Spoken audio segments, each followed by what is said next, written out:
Alright, what's going on everybody? Jeff back here with another Head beer review. Today we've got another Dogfish Head beer.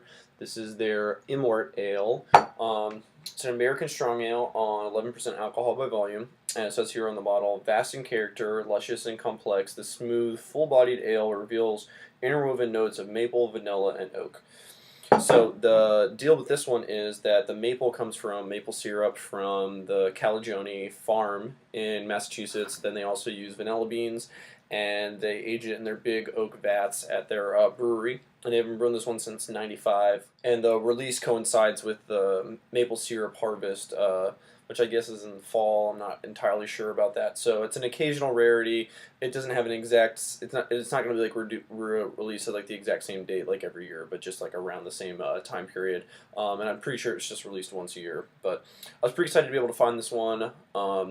Because the 4-packs are like something like 15 or 16 bucks, so I'm excited to be able to try one before committing and buying a 4-pack. But I've heard mixed reviews about this one, but I'm really excited to try it. So let's just go ahead and get it. This one has a red Dogfish Head cap.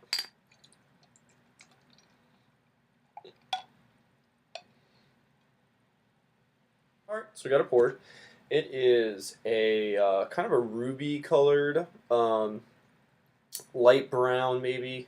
It's got a good amount of carbonation. It had less than a finger of head, kind of fine bubbles, maybe a little bit soapy. Not great head retention, but definitely some alcohol legs.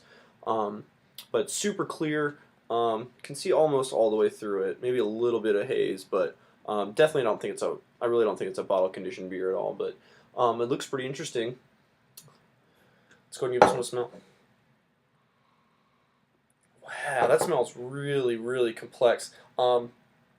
Big, massive sweetness, malty sweetness, maple syrup kind of. You get a little bit of vanilla coming from the vanilla beans as well as the oak aging.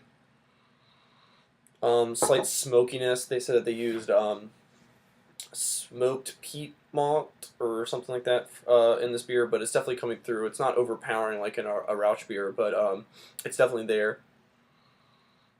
The smoke is coming forward a lot more now than I was getting in the first smell. But just it smells really complex and interesting, so I'm excited to give this one a try. So let's get into it. Cheers. That has a really interesting flavor. Initially, it's really sweet. You're getting some of those vanilla notes and maybe some maple syrup. Maple syrup's not overpowering. It's just it's kind of barely there. But you get more of the smokiness towards the end, and it kind of you can kind of feel it in your mouth. You're not really tasting any of the alcohol. You are feeling it a little bit in your chest, but this just has a very complex flavor, and it kind of changes with each sip. It's pretty good.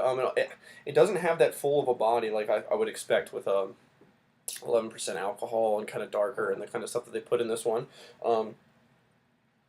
But it definitely is interesting. I guess that's the best way to describe it. Is interesting. But I'm gonna sip on this one for a little bit longer, and I'll give you guys my final verdict. Alright guys, I'm back. I've been sipping on this one a little bit longer, and as this one warms up, some more flavors come through. They kind of evolve and change a little bit. But I think I'm going to go with a B on this one. I'm going to go with an 85. I think it's so cool that they are able to bring all these different flavors together.